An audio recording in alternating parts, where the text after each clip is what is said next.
De news au sommaire ce soir dans la première partie, focus sur le code, le congrès démocratique après la présidentielle. Quel bilan tire le mouvement, cette coalition de sa collaboration avec le candidat Jean-Louis Billon et quelles perspectives pour les législatives de décembre prochain et bien sûr les autres activités qui pourront se tenir au cours des prochains mois. Nous recevrons sur ce plateau Landry Seri, il est coordonnateur général et porte-parole du code. Bonsoir à vous. Bonsoir. Merci d'avoir accepté notre invitation. Je tiens à préciser que vous étiez le directeur national de campagne du candidat Jean-Louis Billon. Et puis, dans la deuxième partie de cette émission, capsule RHDP, où plusieurs cadres défient la discipline du parti en se présentant en candidat indépendant. Que révèle cette fondre interne au parti présidentiel? S'agit-il d'un malaise profond ou d'une simple ambition politique? Pour décrypter ce sujet, nos consultants du soir, Michel Betta, journaliste, directeur général du quotidien Le Bélier. Bonsoir Michel Betta. Bonsoir Sidik. Jacob Aron Ekissi, analyste politique et juriste. Bonsoir à vous. Bonsoir Sidik. Bonsoir Oumagaël Akba, analyste sociopolitique. Bonsoir Sidik. Ça fait un bon moment quand même. Et puis nous serons rejoints dans la seconde partie de cette émission par Arsène Anoma, analyste politique. Mais avant, place à la première partie de cette émission consacrée au bilan du code ainsi que ses perspectives pour les prochains mois. Monsieur Landry Seri, commençons d'abord par votre collaboration avec le candidat Jean-Louis Billon. Comment s'est passée concrètement votre collaboration avec ce candidat qui malheureusement a été battu à cette élection? Qu'est-ce qui n'a pas marché à votre niveau, le code? Merci Sidik. Avant tout propos, je voudrais adresser mes condoléances les plus attristées Monsieur le ministre Jean-Louis Billon, qui a perdu un proche en la personne du ministre malien, l'ex-ministre malien Oumar Diko. C'est un monsieur qu'on a côtoyé, qui a fait la campagne avec nous, qui était proche de nous et qui est décédé à Abidjan, qui a été inhumé, je crois, il y a 2 jours à Bamako. Le ministre y était. Je voudrais donc adresser toutes mes condoléances au nom du Code, Congrès démocratique, à Monsieur le ministre. Ceci dit, notre collaboration avec le ministre Billon, elle s'est très bien passée. Elle a été même au-delà de ce qu'on aurait espéré. Parce que sans le connaître, certains avaient déjà des a priori. Et au fur et à mesure que nous avons fréquenté cet homme, nous avons vu en lui la véritable alternative pour la Côte d'Ivoire. Ce fut vraiment des moments de joie, de fierté d'être avec lui et de passion aussi dans le travail. Bien. Vous estimez que tout s'est bien déroulé, mais pourtant, vous n'avez pas pu avoir des représentants dans tous les bureaux de vote. Où sont donc passés les militants du Code? On s'interroge bien sur cette question. Vous avez dit que vous avez plusieurs partis politiques en votre sein, vous avez un maillage territorial. Malheureusement, ce n'est pas le cas. Pas que ce ne soit pas le cas. Le Code a fait ce qu'il avait à faire. Le ministre Billon a fait ce qu'il avait à faire. Seulement, dans la pratique, nous avons eu quelques soucis au niveau de notre organisation qui a fait que au moment où les représentants dans les bureaux commençaient à être déployés, c'était déjà un peu trop tard. Donc, c'est une situation que nous allons analyser. Un manque d'expérience électorale? Pas en ce sens. Pas en ce sens, pas le manque d'expérience. Mais comme je l'ai dit, c'est un petit dysfonctionnement à notre niveau. Et ça a été vraiment indépendant de nos différentes volontés. Bien, parce que le ministre, excusez-moi, le ministre avait mis quand même tous les moyens humains, matériels, financiers. Seulement, on a eu un dysfonctionnement à ce niveau. Bien, Gaël Lakba. Monsieur Seri, bonsoir. Bonsoir. Vous avez été avec le ministre Jean-Louis Billon, oui, justement pour lui apporter la force nécessaire, le soutenir à 1000% pour lui apporter une plus-value afin qu'il puisse remporter cette présidentielle-là. Est-ce que vous pouvez nous dire de façon concrète, est-ce que vous avez vraiment pesé dans cette collaboration? Et puis deuxième point, qu'avez-vous apporté concrètement au ministre Jean-Louis Billon sur le terrain? Merci. Nous avons pesé, en tout cas de tout notre poids, en tant que Code, parti membre du Code, nous avons pesé de tout notre poids. Seulement, comme je vous l'ai dit, il y a eu quelques difficultés. Je ne vais pas rentrer dans certaines choses parce que c'est notre cuisine intérieure. Nous aurons le temps de faire ce bilan. C'est des dysfonctionnements qui ont juste fait comment on appelle ça, le problème. On a apporté en tant que code, on a mobilisé en tant que code et on a travaillé en tant que code. Seulement, nous n'avons pas atteint les résultats qu'on voudrait atteindre parce qu'à notre niveau, il y a eu des dysfonctionnements le dernier jour du scrutin. En même temps, nous voulons dire qu'au niveau du code, nous étions organisés de sorte que chaque parti politique puisse mettre à disposition du candidat ses militants. Ce que nous avons fait. Mais vous êtes témoins. Vous êtes témoins comme moi de ce qui a bien pu se passer en Côte d'Ivoire entre la campagne électorale et le jour du vote. Quand l'opposition ivoirienne demande à ses militants de ne pas sortir, il n'y a pas que les militants du Code qui ne sortent pas. Pardon, il n'y a pas que leurs militants qui ne sortent pas. Il y a aussi les militants du Code qui ont peur. Donc, c'est un environnement qu'il faut regarder de façon générale. Ce n'est pas seulement relatif au Code. Nous avons fait la mobilisation qu'il faut. Nos éléments étaient sur le terrain. On a fait ce qu'il fallait. Seulement, l'atmosphère, l'environnement dans lequel nous étions en Côte d'Ivoire ne pouvait pas nous permettre d'atteindre les objectifs qu'on s'est fixés. Parce que l'opposition a joué contre l'opposition. L'opposition a voté contre l'opposition. Vous accusez l'opposition, est-ce que ce n'est pas une fuite en avant? Non, ce n'est pas une fuite en avant. Je ne suis pas en train d'accuser tout de suite l'opposition, mais je dis que lorsqu'on lance des appels à insurrection, lorsqu'on lance des appels d'intimidation pour ne pas que les gens sortent voter, il y a problème. Le RHDP, c'est les militants du RHDP ont voté. Et ils n'avaient pas peur. Certains militants du RHDP. Oui, certains militants. Parce qu'il y avait d'autres Ivoiriens qui avaient peur de sortie. Dans la majeure partie, les militants du RHDP sont allés au vote. Et ça peut expliquer que le RHDP ait un résultat, le résultat qu'on a vu. Mais à notre niveau, nous qui sommes quand même dans des circonscriptions où on connaît un peu les tendances, c'était vraiment très difficile pour que les populations puissent voter. Le score, il y a le taux de participation en général, mais quand tu le prends par localité, tu verras qu'il y a des localités où les gens ne sont pas sortis carrément. Bien.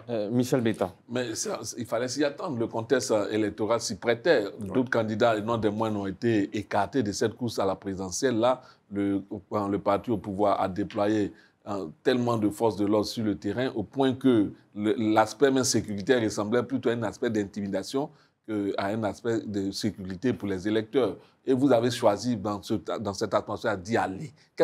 À quoi vous attendiez? Moi, je voulais savoir un peu, aujourd'hui on est en train de faire le bilan.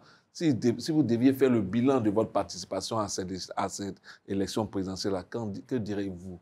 Est-ce que Jean-Luc Bion, en tant que candidat, a été à la hauteur ou pas? Et quelle est sa posture pendant et après maintenant ces élections-là?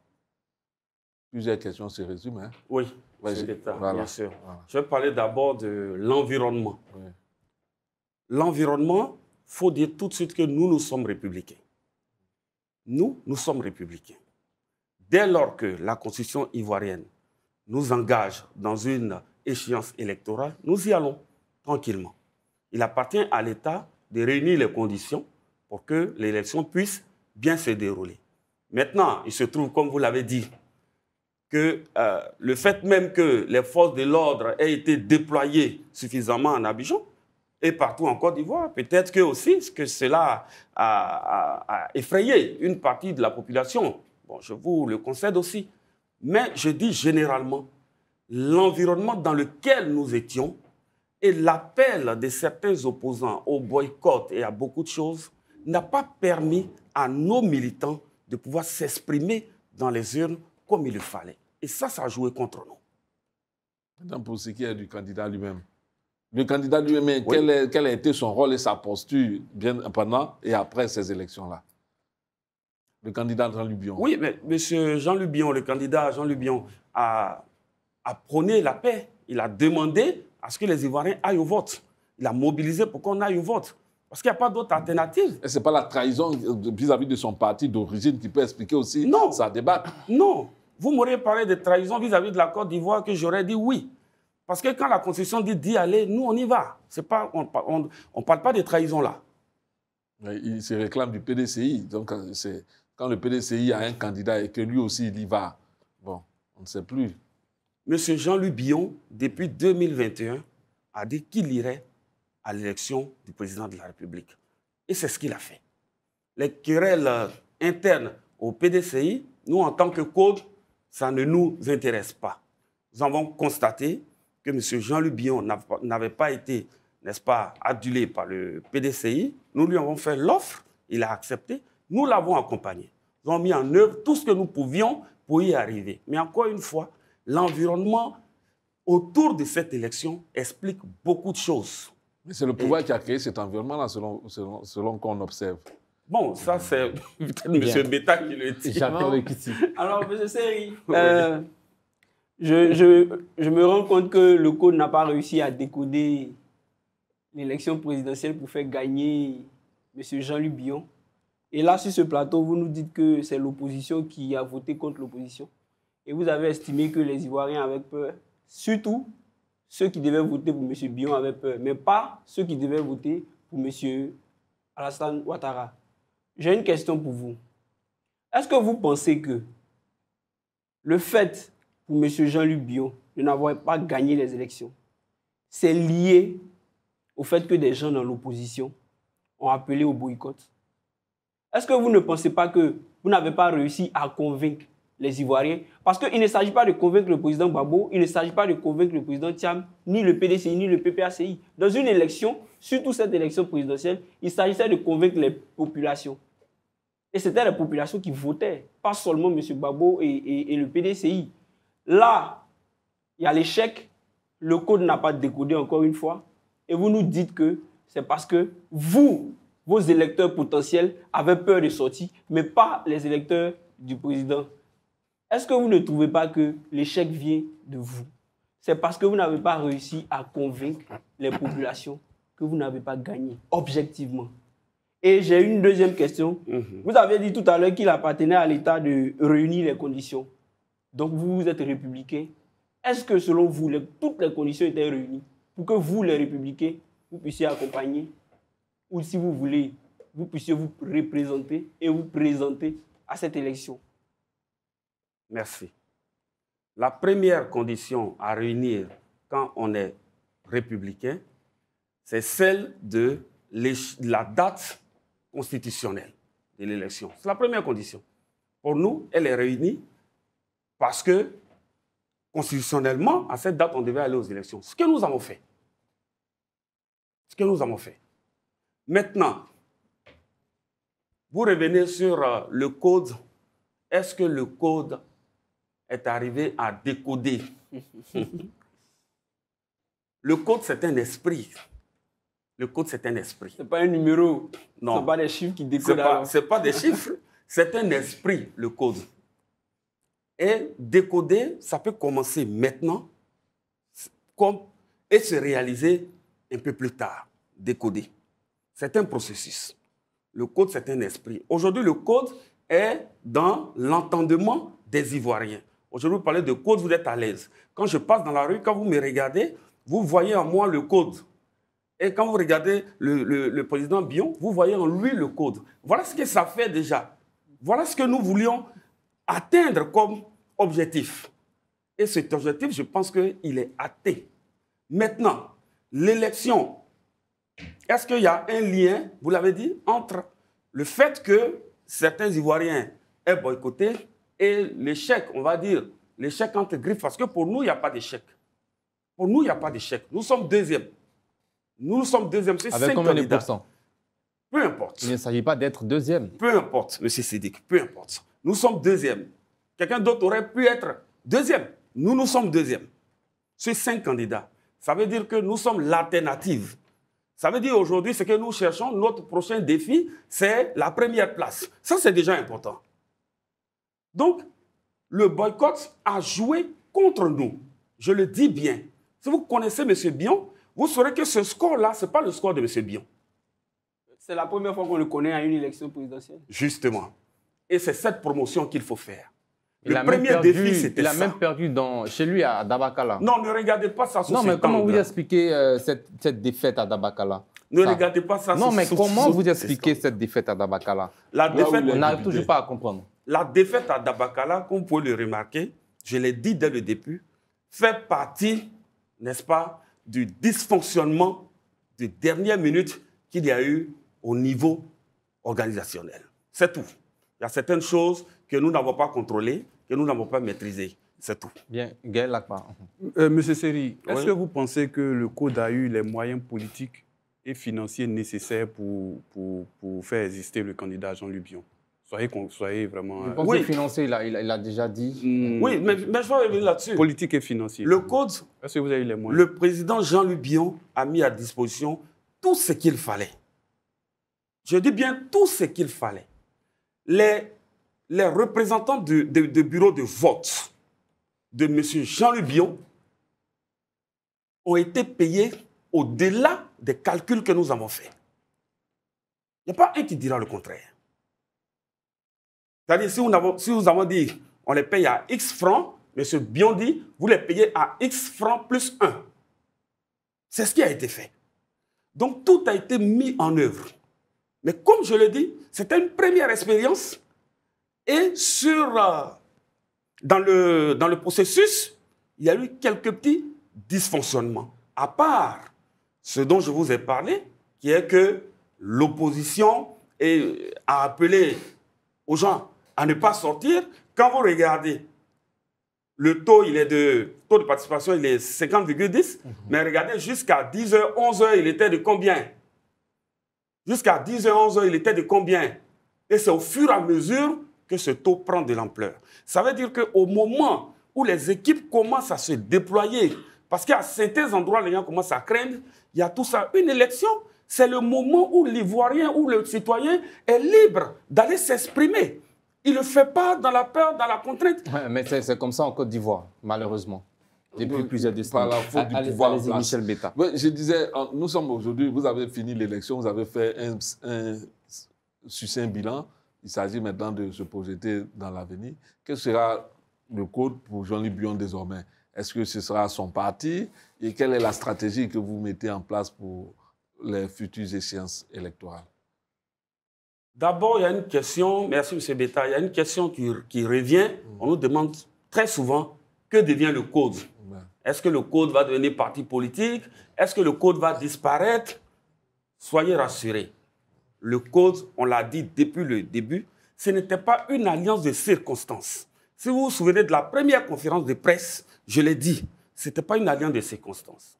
C'est un choix mûri et c'est un choix mature. Donc le code va continuer à exister. Auprès de M. Bion, maintenant... Est-ce que ce sera tout le code?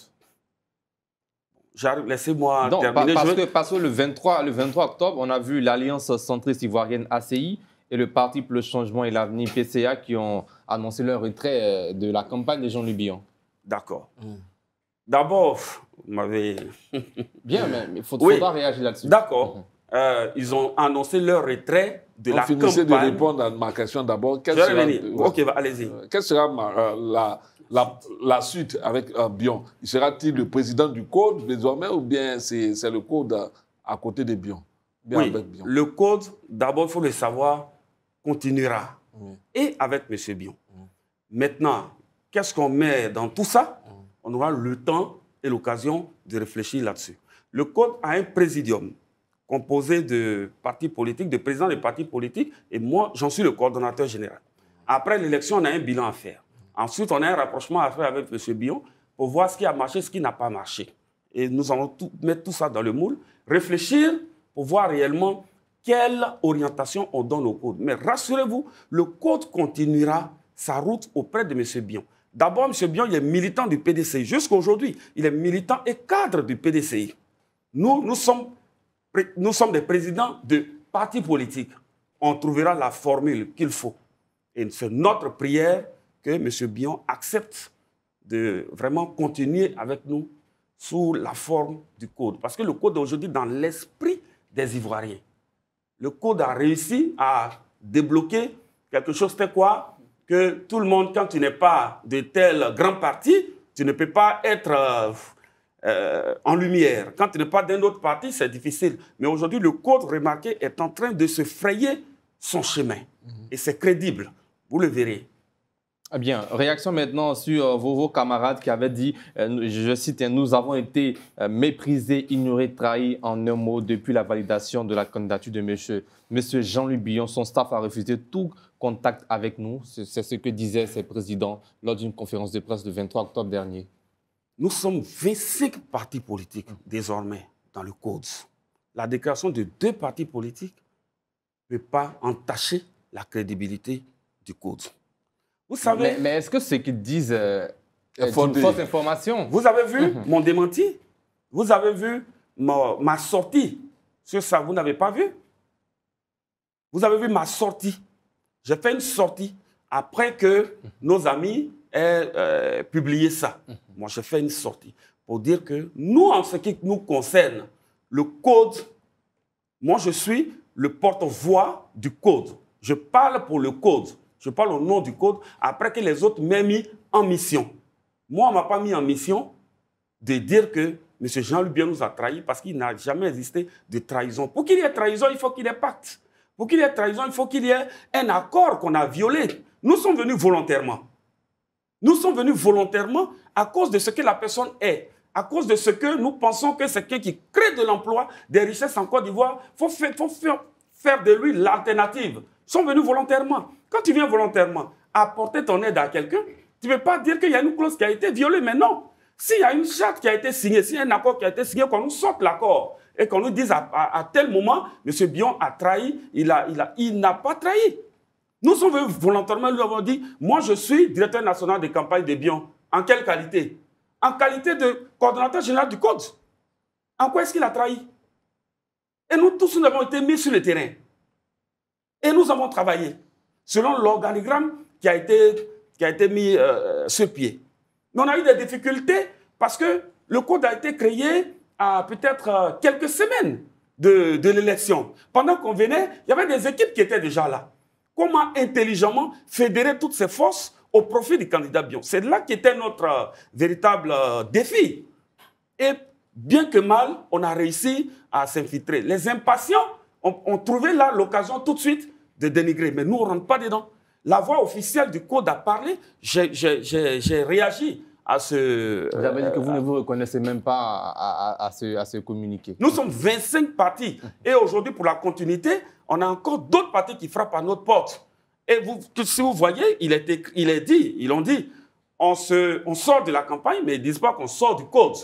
Ça veut dire que le projet, il va continuer, mais on va réfléchir. Est-ce que vous avez fait des concertations avec eux? Oui, bien sûr. Bien sûr, on s'est appelé. On a essayé d'arrondir les angles, mais vous savez que quand une campagne de presse est faite, le retour pour arranger les choses, c'est difficile. La preuve, c'est que vous avez encore devant vous la déclaration dont moi j'ai fait mention qu'elle n'était pas, comment on appelle, elle n'était pas la propriété du code. Vous l'avez encore. Mais est-ce que vous aviez autre choix quand vous étiez directeur national des campagnes? Que de dire que cette information, que le code n'a pas de pacte signé avec Jean-Louis Billon, par exemple? Moi, je suis un homme qui dit ce que je pense. Bien. Jacob est ici. Alors, moi, je veux revenir sur ce que moi j'appelle l'échec de M. Jean-Louis Billon. M. Jean-Louis Billon a souffert de la sociologie politique, on le sait. On a des grands partis comme le FPI, on va parler du PPACI, à cause de la tête donc, du président Laurent Gbagbo. Ce sont des partis qui ont eu du temps en politique et qui ont de l'ancrage. Quand M. Jean-Louis Billon a péché contre le PDCI et est allé même par moments jusqu'à narguer le président élu au sein du PDCI, mais vous vous attendez à quoi? Il faut s'attendre à quoi? Au-delà de cela, M. Jean-Louis Billon nous a dit pendant plusieurs années qu'il a parcouru tout le pays. Mais je vous assure, le climat, il était délétère, d'accord? Mais on ne va pas nous dire qu'au jour du 25 octobre, c'est parce que tout le monde avait peur que les gens ne sont pas sortis pour voter. J'ai l'impression que vous nous dites que l'objectif de M. Jean-Luc Bion n'était pas d'être président. Ou alors, c'est l'objectif du code qui n'était pas de faire en sorte que le président Jean-Luc Bion devienne président. Je le dis pourquoi. Parce que tout à l'heure, vous avez dit que l'objectif est atteint. L'essentiel, c'était que le code ne décode pas, mais que le code soit dans les esprits. Allez-y. Vous revenez encore, c'est ce que je viens de dire, le code a décodé. Vous venez de dire une chose. Parce que M. Bion a quitté, comment on appelle, n'a plus le soutien du PDCI, pour vous, il se fragilise. Mais c'est là le code passe. Non, il ne se fragilise pas. Il crée une voie, il trace une voie. Il est en train de dire aux Ivoiriens, on a affaire aujourd'hui à de grands partis qui nous ont amenés jusque-là où, moi je n'ai pas envie de faire le jugement de qui que ce soit. Moi je ne rentre pas dans les querelles du PDCI ni du PPACI. Moi ce qui m'intéresse, c'est que ces grands partis que nous voyons aujourd'hui, jusque-là qu'on a vu, on sait plus ou moins ce qu'ils nous ont amenés à faire. Mais M. Bion dit, en dehors du PDCI, en dehors du PPACI, du RHDP, un Ivoirien avec un projet sérieux et crédible peut se tracer une voie. Et cette voie, ce n'est pas le seul jour en 2025 forcément que la voie se trace. On peut commencer les sillons.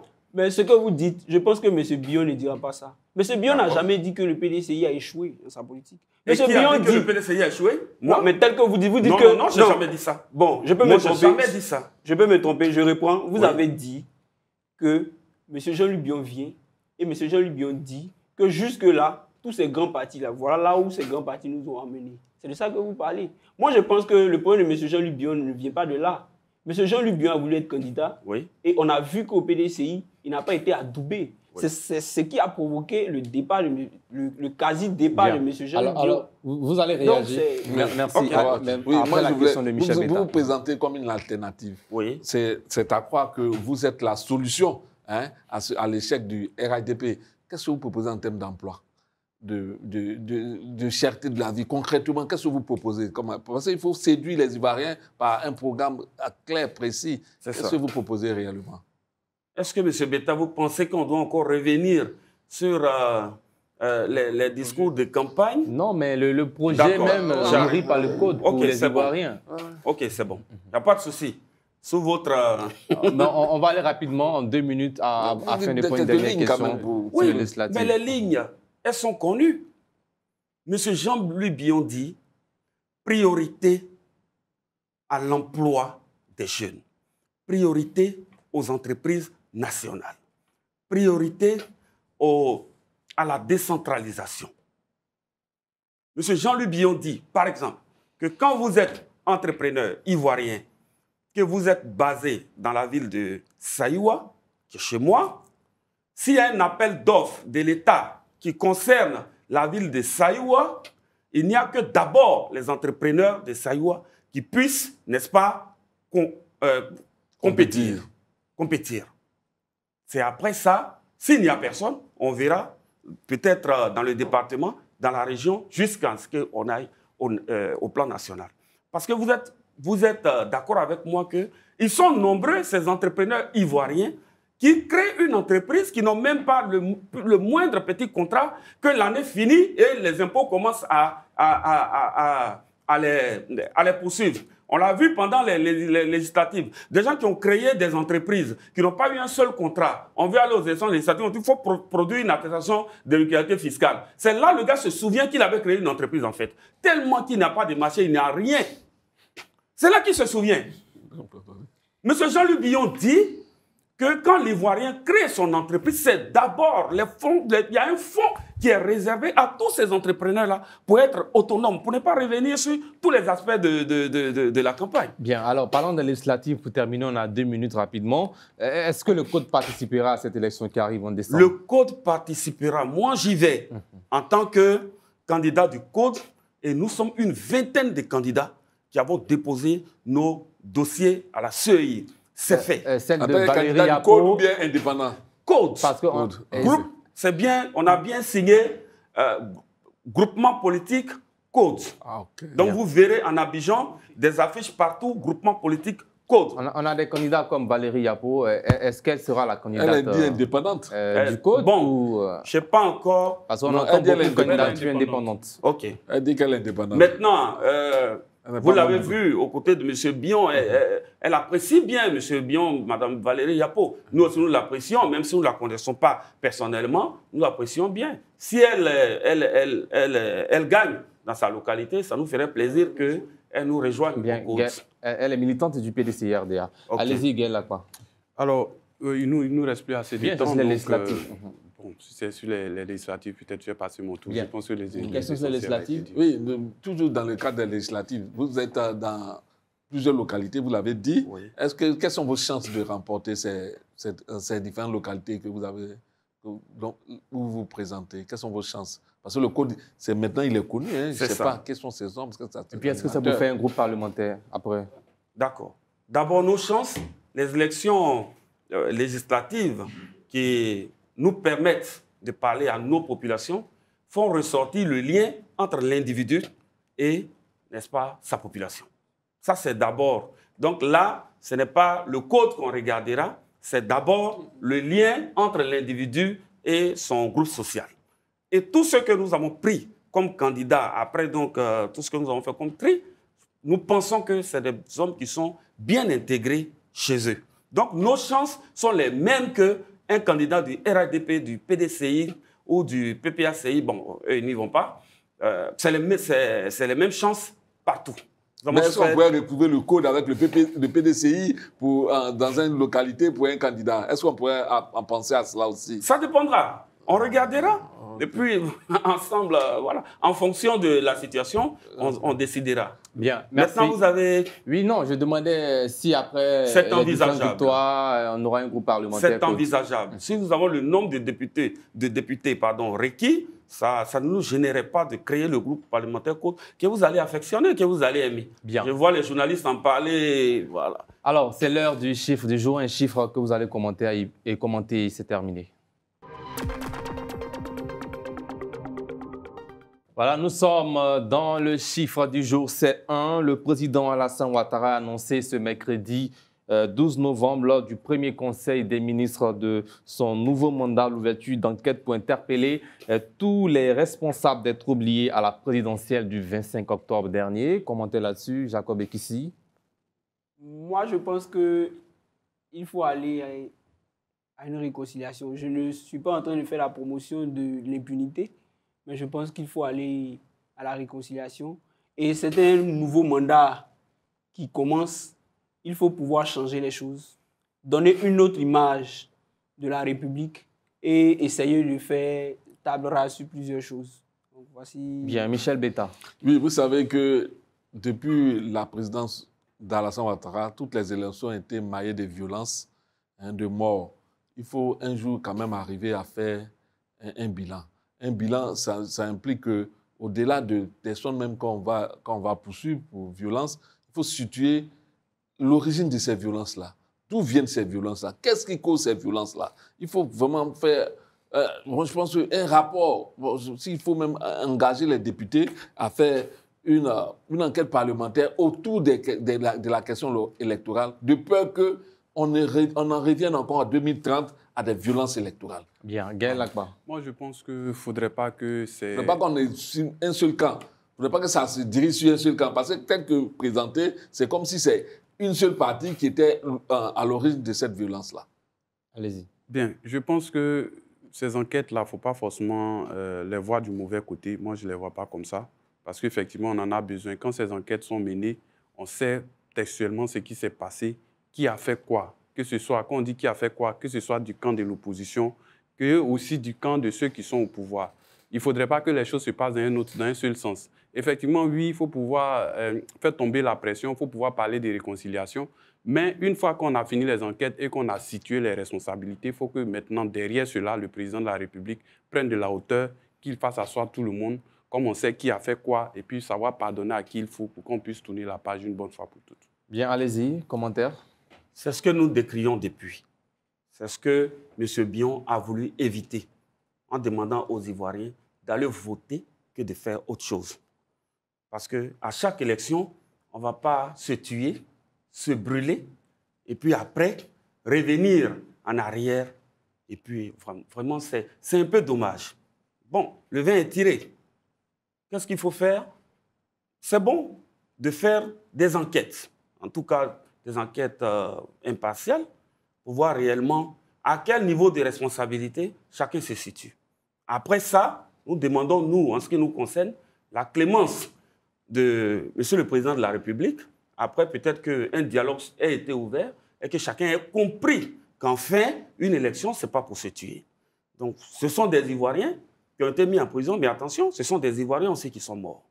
Donc, il faut faire attention sur tout ça. Nous encourageons l'initiative du Président de la République, mais en même temps, nous appelons aussi à sa clémence à un certain moment de cette procédure-là. Bien, merci à vous, M. Landry Seri, d'être passé sur ce plateau. Je rappelle que vous êtes le coordonnateur général et porte-parole du Code, et vous étiez également le directeur de campagne nationale du candidat Jean-Louis Bion, candidat aussi pour les législatives à Saoua et Naïo, c'est bien cela. Bonne chance à vous et on espère vous revoir très prochainement pour les législatives sur ce plateau. D'ici là, c'est l'heure de la réclame publicitaire.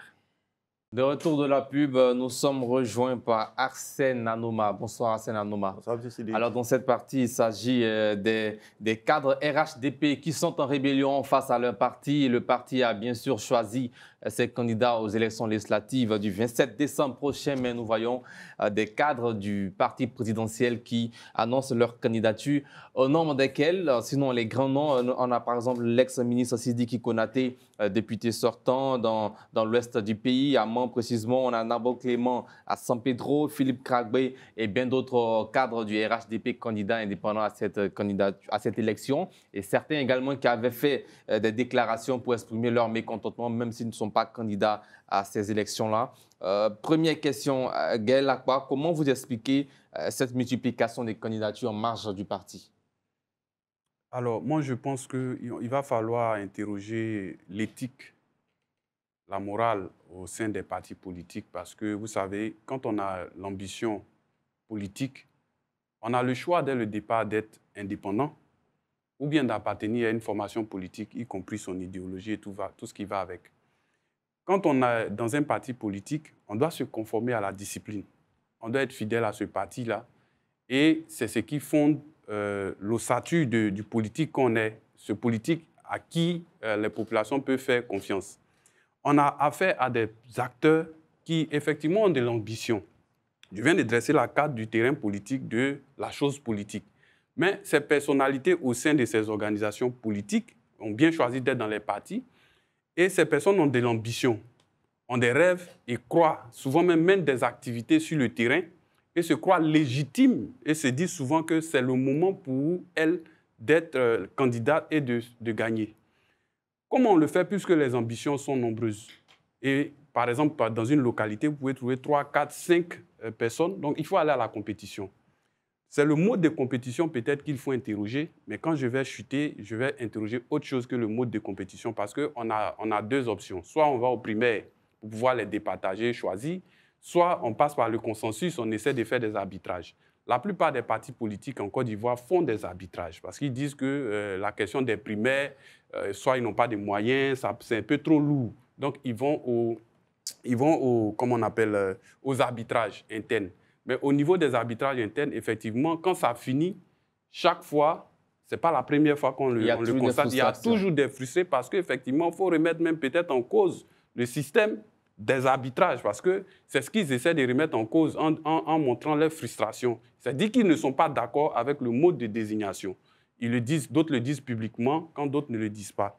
Moi, je pense que ce soit du côté du mode, que ce soit du côté des primaires ou bien du consensus par les arbitrages, notre personnel politique, même en Côte d'Ivoire, a un problème. On va dire des arbitrages parce que ce n'est pas forcément des consensus. Voilà, les arbitrages. Non, très souvent, il y a un consensus aussi lorsque les candidats sont concernés et ils sont d'accord. Voilà, mais il y a des cas où ça arrive, il y a des cas aussi où finalement on finit de positionner quelqu'un. Mais peu importe le mode, faut se rendre à l'évidence que la classe politique ivoirienne même, nos politiques ont besoin d'être éduqués, à savoir apprendre à perdre aussi. Bien.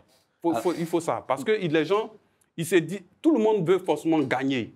En Côte d'Ivoire, quand vous allez à la présidentielle, à toutes les élections, personne ne perd jamais.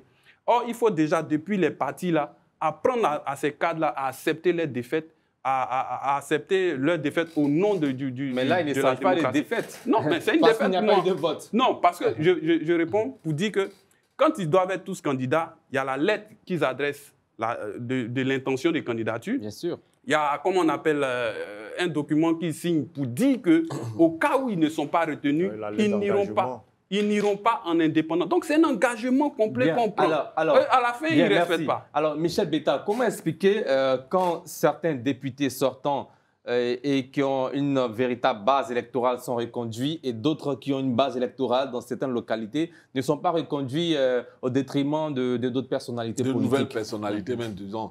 Moi, je dis qu'en fait, il faut voir un peu la démarche du RHDP. Hein. Le RHDP est un parti, je dis un parti qui gouverne, un parti qui a la manette au niveau étatique.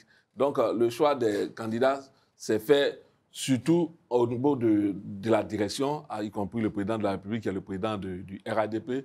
Et certains cadres, ils ont choisi de choisir les candidats par le mode de désignation au niveau de la direction. Mais cela s'explique hein, quand je vois un peu les sorties de nombreux indépendants au RHDP. Vous savez, le président du RHDP, le président de la République actuelle, est à son dernier mandat. Et ce dernier mandat-là, d'aucuns estiment que s'ils ne sont pas des élus, ils ne seront rien.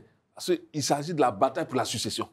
La bataille pour la succession de Ouattara. Et là, ça se fait au niveau des entités locales qui seront des élus et ceux qui voudront lui succéder devront être parmi ces élus-là pour ne pas perdre tout. Si aujourd'hui tu es un élu, je prends l'exemple de Sidiki Konaté, il est député, son seul poste au sein de ce parti à ses députés, il n'a même plus de poste de direction, il n'a aucun poste de ministre, il est sorti du ministre. Depuis des années, il a été sorti du gouvernement. Donc, je dis qu'il n'a que ces postes électifs-là pour espérer exister dans ce parti-là. Et aujourd'hui, on veut lui arracher au profit de nouvelles entités qui n'étaient même pas là. Il ne pourra pas l'accepter. D'autant plus que la bataille qui se joue aujourd'hui au RHDP, c'est comment arriver à la fin du mandat de Ouattara être à même de compétir pour occuper toute la place politique au sein de cette entité politique. Donc, je pense qu'aujourd'hui, des grandes, je dis, dans cette bataille-là, les loups, je veux parler de ceux qui ont de l'influence, s'accaparent leurs entités. Ils essaient de coopter certaines personnalités qui leur seront redevables demain dans la bataille pour la succession. Et je pense que c'est ça qui explique un peu de nombreux indépendants qui se détectent aussi facilement au RHDP. Sinon, tous ont pris les engagements de ne pas se présenter en cas de non-rétention de leur candidature. Mais aujourd'hui, ils voient que s'ils ne le font pas, ils seront les plus gros perdants dans la lutte pour la succession du pouvoir. C'est pourquoi, moi, je pense que vraiment, aujourd'hui, le RHDP a un tournant décisif de son histoire. Il devra accepter qu'en son sein, cette bataille-là, le président doit faire des efforts pour la rendre moins féroce, parce qu'elle sera féroce au niveau des législatives. Et je pense que là, on déterminera qui vaut quoi au RHDP. Et ça, c'est une bataille qu'on doit suivre. Bien, Jacob Ekissi, pourquoi ces cadres préfèrent-ils braver les sanctions du parti? C'est une question qu'on se pose. Okay. Ou c'est parce qu'il n'y a pas de sanctions? Non, moi, je pense que nous sommes en face. On a vu des cas par le passé, hein, 2021, oui, bien sûr. Ensuite 2023, municipal également. Ce n'est pas la première fois que ça intervient. Je peux aller même jusqu'à 2018. Il y a quand même déjà eu des premiers bruits depuis 2018. On a eu 2021, également 2023.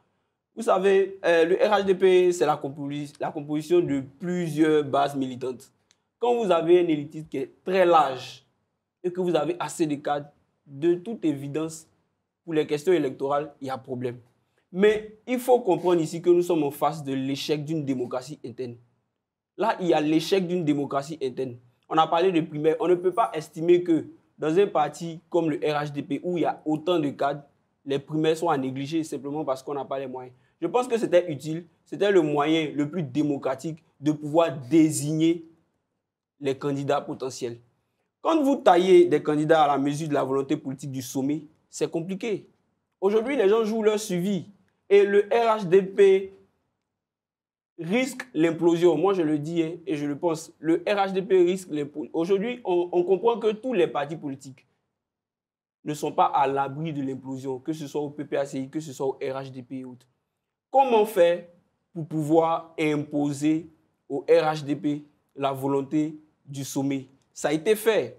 Des candidats ont été désignés. Mais aujourd'hui, les gens n'ont plus peur. Les gens sortent de partout parce qu'ils veulent être députés. Et demain, quand on sera à l'étape des municipales, les gens encore vont se lever.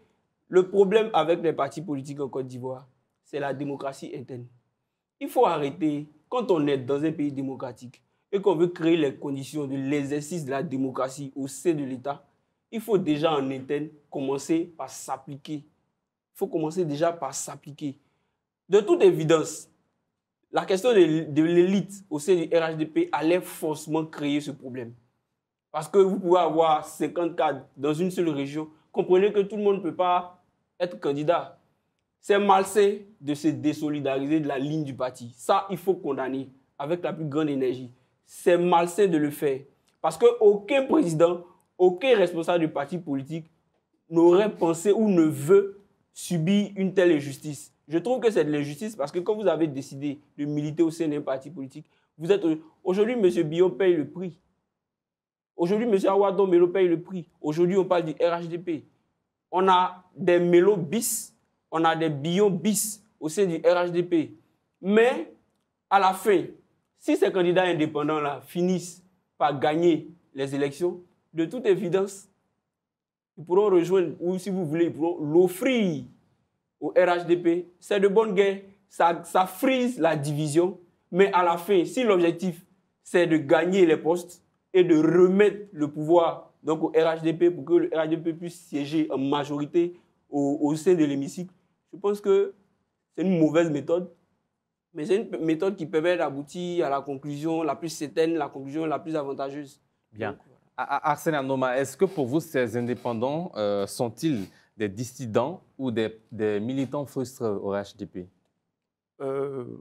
Moi, je pense que d'abord, le RHDP est victime de son succès. Victime de son succès dans le sens où, lorsque on est resté aussi longtemps au pouvoir, lorsque on attire dans l'environnement politique, on attire plusieurs cadres, même des autres partis de la société civile, il arrive un moment où l'offre est largement en dessous de la demande. Vous verrez que le RHDP a eu environ 600 candidats à la candidature, au final, juste 205 candidats retenus. 205. Non, en fait, le RHDP n'a proposé que 205 candidats. Ils n'ont pas proposé dans les 255 circonscriptions, 205 candidatures. Voilà. Et il y a un certain nombre de circonscriptions qui ont été laissées comme ça. Donc, en fait, ça veut dire qu'à partir de ce moment-là, il y a moins d'offres pour tous ceux qui prétendent être candidats. Ça crée déjà un problème parce que tout le monde en région, chacun veut avoir une assise populaire dans sa région pour prétendre quelque chose au sein du parti et au sein de l'environnement politique national. Mais malheureusement, le parti ne peut pas servir tout le monde et le parti est obligé de faire des choix. Moi, politiquement, j'estime, je fais une analyse à deux niveaux. D'abord, politiquement, j'estime que politiquement, lorsque tu as signé une charte de bonne conduite avant de déposer ta candidature et tu étais conscient du mode de choix, parce qu'il a été clairement défini au départ qu'il n'allait pas avoir de primaire, que ça allait être par arbitrage. Tu étais conscient du choix et tu t'es engagé, tu n'as pas été retenu. J'estime que lorsqu'on est un militant discipliné, de surcroît un cadre qui devait donner l'exemple, on devrait se plier à la volonté du mode de choix que tu connaissais. Malheureusement, il s'avère que certains cadres, et non des moindres, des anciens ministres, actuels présidents du conseil régional, on a par exemple à Divo les jumeaux suprêmes représentés par Alassane Diakité, qui était membre de la direction centrale jeune, qui se présentent contre le candidat officiel, Famoussa, quand des cadres de ce niveau-là défient le parti, moi, c'est assez affligeant. C'est assez affligeant parce que j'estime qu'ils ne donnent pas le bon exemple. Mais humainement aussi, il faut comprendre.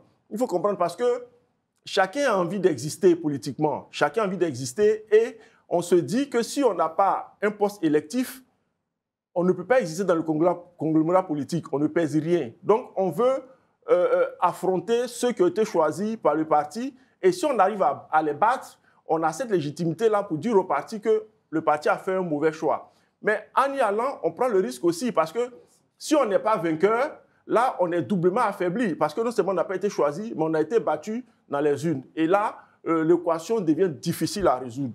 Donc, pour moi, j'estime qu'en fait, ils auraient dû politiquement accepter cela parce que de toute façon, même si on n'est pas retenu pour les législatives, il y a les mairies, il y a les conseils régionaux et puis il y a d'autres choses. On aurait pu servir à d'autres choses. Mais quand on décide d'y aller, il faut être sûr de gagner. Et si tu ne gagnes pas, le retour du boomerang, il faut t'attendre à subir cela. Donc moi, politiquement, je le condamne, mais humainement, je le comprends. Et puis, comme l'a dit Michel Betta, il y a une autre donne qui rend la chose un peu plus complexe parce que constitutionnellement, le président est à son dernier mandat. Étant à son dernier mandat, il s'avère que logiquement, la bataille de succession est logiquement engagée. Et c'est en étant élu qu'on a une présence dans l'environnement politique, on se fait voir et on peut peser pour les décisions de demain. Mais in fine, même les cadres qui se battent pour se positionner espèrent aussi placer leurs hommes au sein de l'hémicycle pour pouvoir après peser dans leur choix à eux pour la succession. Donc tout cela fait que cette bataille de 2025 pour les législatives est un peu plus féroce que les autres parce qu'il y a plusieurs choses qui s'entrechoquent. La bataille de succession, la visibilité personnelle de l'équation personnelle de chaque candidat. Mais vous n'avez rien dit à propos de la démocratie interne au parti. Non, moi j'estime qu'on ne peut pas juger, dire qu'il y a eu un manque de démocratie. Mais finalement, c'est la solution pour éviter toute frustration. La démocratie n'est pas quelque chose qui a une ligne unique. J'estime que le choix démocratique, c'est un choix qu'on se donne librement pour pouvoir choisir au sein. Parce qu'on assiste souvent à des choix qui ne reflètent pas de la base au RHDP. On a vu des indépendants qui ont eu à battre les candidats du parti. M. Sidik, même lorsque le RHDP a expérimenté des primaires, il y a eu des mécontentements. Humainement. Quelle primaire? En 2022. Ça peut En 2022. Oui, ça a été expérimenté. Mais ça veut dire, et puis, est-ce que vous avez déjà vu une humaine qui fait l'unanimité? Jamais. J'estime que quel que soit le mode de désignation des candidats, il aura toujours des frustrations parce que la nature humaine est celle d'un éternel insatisfait. Chacun pensera que c'est lui qui est le plus apte à être choisi, même s'il n'a pas été choisi de façon dite démocratique. Donc, en fait, le problème, ce n'est pas le mode de désignation, parce que même avant de déposer les dossiers, il était convenu que ça allait se faire par arbitrage. Donc, le sachant, tu t'attendais à tout. Ce n'est pas le mode de désignation qui est le problème, c'est l'équation personnelle de chacun, le rapport qu'on a au pouvoir, et puis aussi la bataille de positionnement des prétendants à la succession et leurs différents satellites dans l'instance parlementaire qui pourraient booster, eux, leur équation personnelle pour succéder au président. C'est tout ça qui s'entrechoque, qui rend la bataille un peu plus épique et puis aussi qui rend les frustrations plus grandes. Jacob est ici. Au fait, sur ce plateau, nous disons tous la même chose. Sauf que peut-être de façon inconsciente, nous sommes en train de faire comprendre à tous, et ce n'est pas de façon subjective que nous le faisons, mais c'est parce que c'est la réalité. De faire comprendre qu'aller aux législatives, c'est se positionner. La population ivoirienne qui attend beaucoup du député, vous voyez, depuis qu'on parle, on le dit, ce n'est pas nous, c'est parce que ce sont des faits. Aujourd'hui, les gens sont dans le positionnement. Oui, mais on ne peut pas dissocier le positionnement personnel des attentes des populations. Moi, je pense qu'il faut dissocier. Non, en politique, on cherche à se...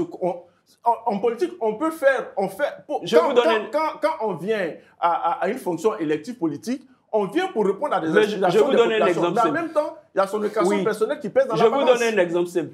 Vous êtes au sein du RHDP. On désigne un candidat pour représenter le RHDP dans une localité. Si vous êtes au RHDP, vous n'avez pas besoin de vous présenter vous aussi. Parce que c'est la vision du parti qui sera transférée dans la localité.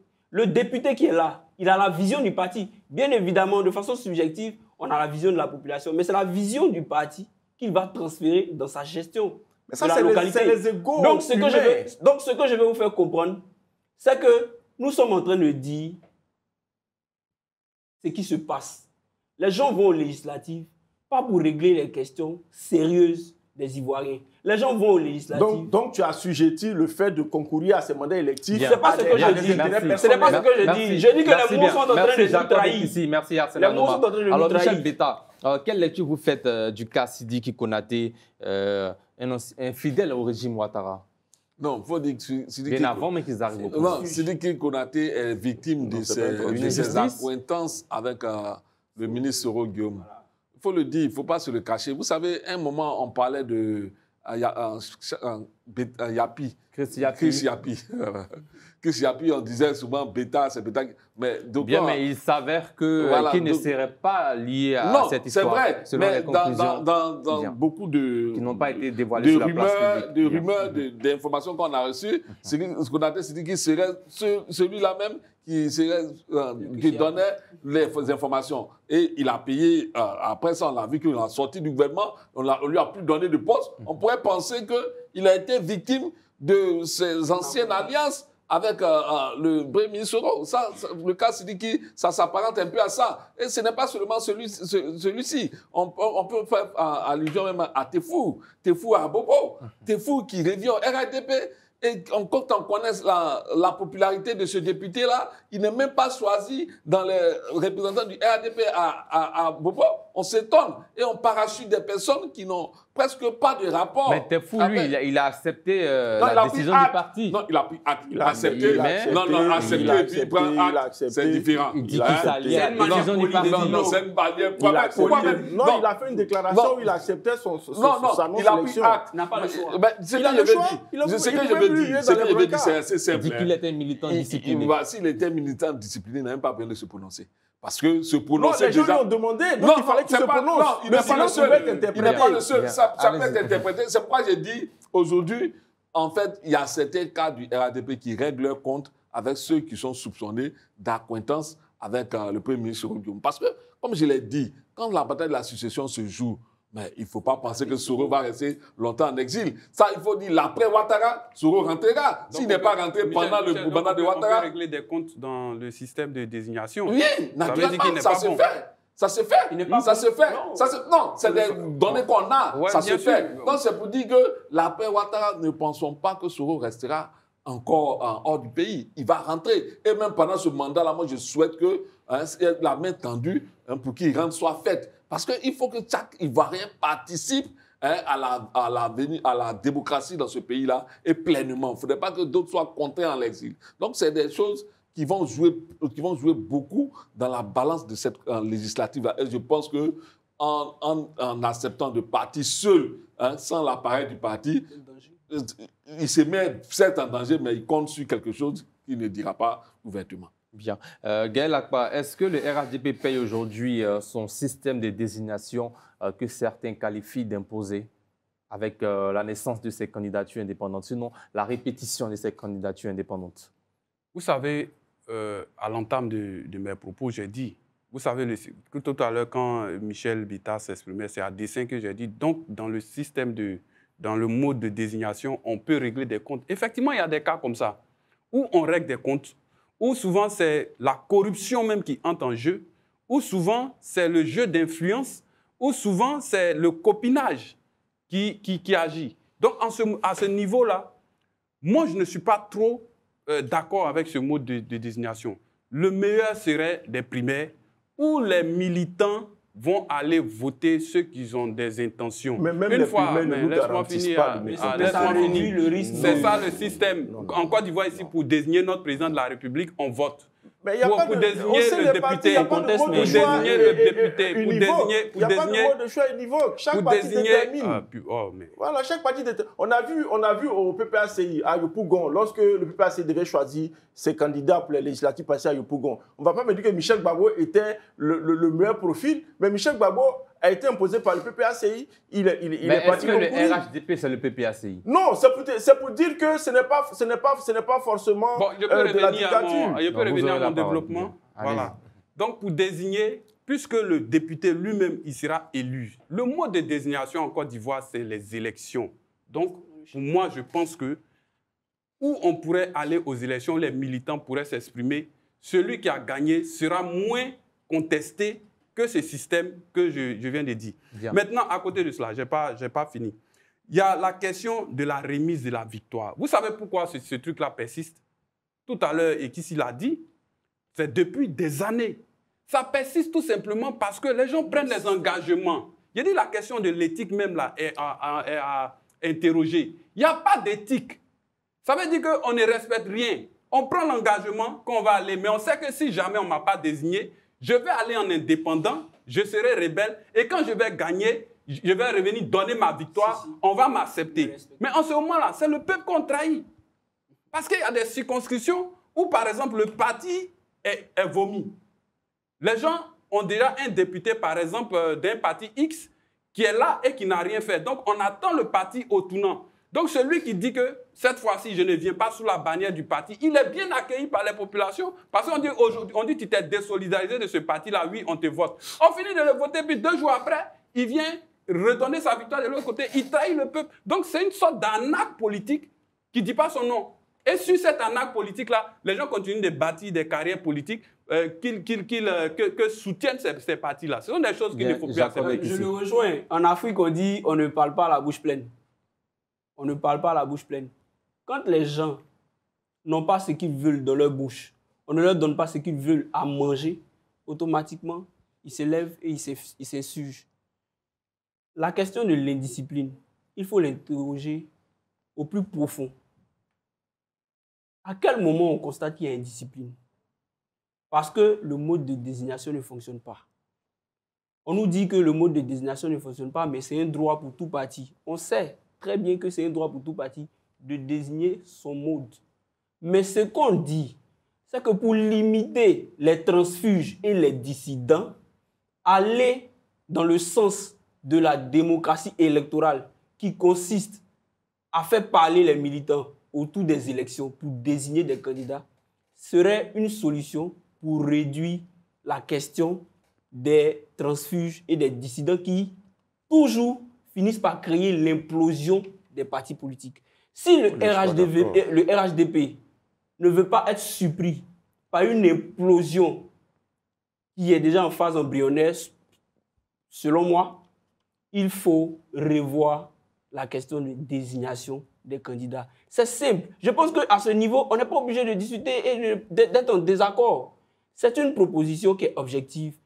Essayez cette proposition. Si elle ne fonctionne pas et elle crée toujours ce taux de dissidence-là, alors vous allez estimer qu'on a essayé ce procédé, il n'a pas fonctionné. Ce taux de procédé n'a également pas fonctionné. Et décidément, nous, au RHDP, on va continuer de désigner nos représentants. Tu es d'accord avec moi que en matière électorale, par exemple, dans la gestion du pays, le référendum est un mode par lequel l'exécutif peut interroger les populations sur une question donnée, pour que les populations décident.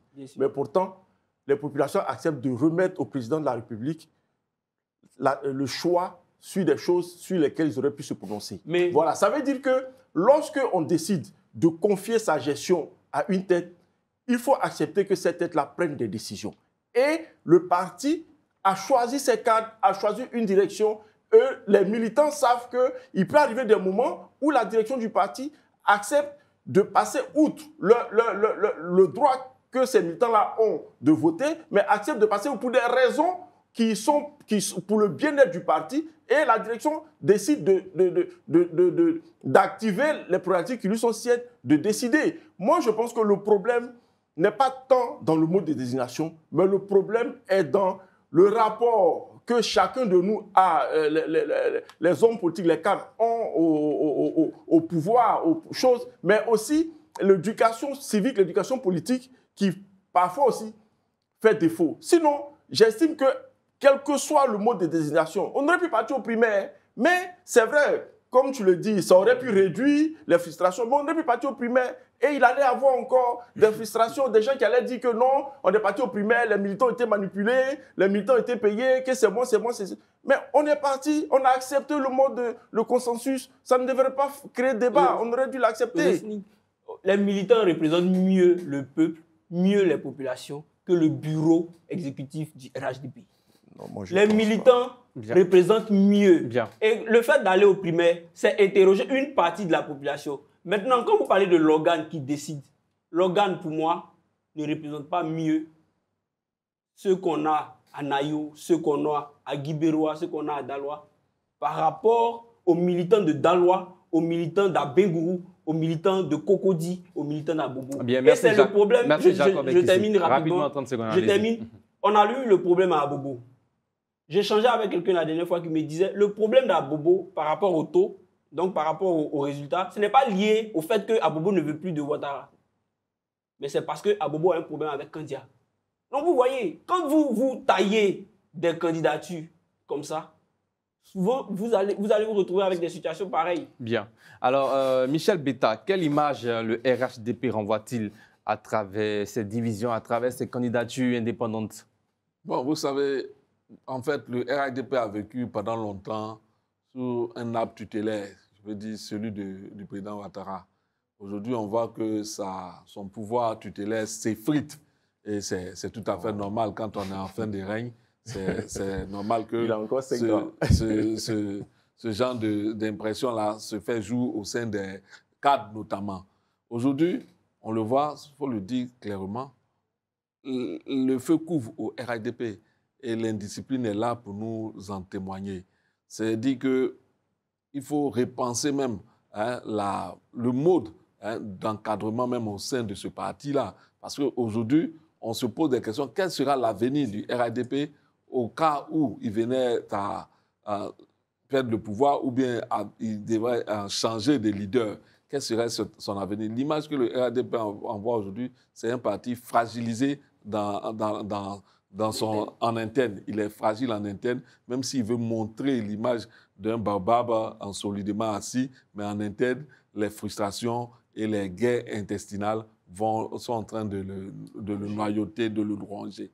Donc, l'image que le RHDP envoie aux populations aujourd'hui, c'est vraiment un RHDP indiscipliné, un RHDP dispersé, un RHDP qui aura du mal à refaire sa cohésion au cas où il ne serait pas au pouvoir ou bien il viendrait à changer je voudrais dire Non, une question rapidement. Est-ce que ces candidatures pourront influencer ou fragiliser le score du RHDP dans ces localités? Pas du tout, pas du tout. Moi, j'estime que Parce qu'on voit par exemple à Mans des populations qui réclament Sidiki Konaté. Non, mais en fait, est-ce que vous avez sondé toutes les populations de Mans? Les mêmes personnes que vous dites que les populations réclament, il y a des populations qui réclament Momo. Voilà, ça veut dire que moi, j'ai confiance aux dirigeants du RHDP. Et contrairement à ce que dit M. Michel Betta, je ne suis pas inquiet. Tout parti politique au pouvoir comme le RHDP connaît ces périodes électorales mouvementées. Mais moi, je sais qu'après cela, tout rentrera dans l'ordre. Et le président Ouattara est tellement organisé que je suis convaincu que rien n'est fait au hasard. Les choses se feront in fine comme il le faut. Les choses rentreront dans l'ordre. Et même si le président devrait passer la main, ça se fera sans problème. Celui qui prendra la succession de façon démocratique saura remettre les troupes en ordre de bataille pour repartir vers de nouvelles conquêtes. Ça n'influera en rien sur le lendemain parce que le RHDP est tellement organisé que pour moi, c'est un épiphénomène occasionnel lié à ces élections et ça passera après les élections. Je disais, il y a un fait qui devait nous interpeller dans ce qu'il dit parce que le RHDP de tout temps a couvert toute la Côte d'Ivoire. Aujourd'hui, on nous fait comprendre que le RHDP a couvert 205 régions sur 255. Non, là, l'information est correcte. Oui, mais en fait, justement, c'est stratégique. Oui, non, tu parles de passé. Le RHDP est le seul parti de tout temps qui a couvert toute la Côte d'Ivoire en termes électoraux. Aujourd'hui, on s'étonne qu'il n'ait pas couvert certaines zones. Vous avez une idée de ce qui a justifié ça? Non, je ne peux pas me prononcer parce que je n'étais pas aux instants de décision. Mais moi, je pense que certainement, parce qu'il a pu avoir certainement des candidats qui... Le RHDP aurait pu couvrir toutes les circonscriptions électorales. Oui, c'est ce qui nous a montré de tout temps, c'est ce qu'on a vu. Ne les couvre pas, je pense aussi que pour moi, je me dis certainement, le RHP n'a pas envie d'avoir un parlement d'abord unicolore. Ça, c'est un. Non, Plus de deux. Son combat, c'est de dominer l'Assemblée nationale. Non, non, on peut dominer l'Assemblée nationale en ayant une majorité qualifiée, en ayant une majorité des 2 tiers. Il veut avoir plus que ce qu'il avait par le passé. Oui, voilà. Et puis peut-être laisser à d'autres forces politiques la possibilité de s'exprimer. Je pense que si le RHDP avait la possibilité de prendre tous les sièges, le RHDP peut le faire. Oui, le RHDP n'allait même pas s'excuser. Non, mais ça interpelle un peu quand même, parce que, vous voyez, le RHDP a enregistré plus de 600 candidatures. Oui. Et puis, on prend 205, on laisse 50. Oui. Ben moi, je me pose la question. Hein. Les 50 qu'ils ont laissés là, c'est pour oui, qui? Oui, mais même les 50 qu'ils ont laissés ne sont pas laissés à l'abandon. Non. Comment c'est pas laissé à l'abandon s'il n'y a personne là-bas? Non. Ou bien encore, il y a des indépendants. Il y a des candidats, on verra ce qu'ils feront de leur victoire après la victoire. Il y a des personnes qui vont. Il faut qu'on regarde au fond. Moi, je vois autre chose que alors, ça. C'est l'heure du carton rouge. Premier carton rouge de cette émission avec Arsène Anoma. Non, je passe. Bien, Gaël n'a pas carton rouge. Carton rouge aux collectivités, je vais dire aux mairies de Anyama et à Bobo. On l'a vu sur des images qui deviennent virales sur les réseaux sociaux. Un agent des services techniques, ça fait un peu rire, service technique d'Anyama, je vois, qui est allé arracher des panneaux d'adressage des rues, disant que les rues qui ont été adressées au nom d'Abobo sont en réalité à Anyama. Donc, c'est une guerre des territoires qui existe entre ces deux communes-là depuis. Donc, on va dire que c'est une frontière. Mais sur ça, ils sont en bataille et l'agent technique est allé arracher ces différentes pancartes et même casser, détruire. C'est à dénoncer. On a tous les moyens administratifs et tout pour faire des réclamations. Faire ce genre d'actes, vraiment, ce n'est pas intéressant. Il faut que le ministère de l'Intérieur entre en action très rapidement. Bien, Michel Betta, carton rouge. Oui, moi, mon carton rouge va s'adresser à un communiqué du procureur que j'ai lu aujourd'hui même, où il demandait à tous ceux qui sont en train de mener une campagne contre une certaine catégorie de population, notamment libanaise, d'arrêter. Je pense que ce que moi j'entends dans les réseaux sociaux, c'est plutôt une réciprocité. C'était pas une fake news? Non, je ne crois pas. J'ai lu le communiqué, je ne crois pas que ce soit une fake.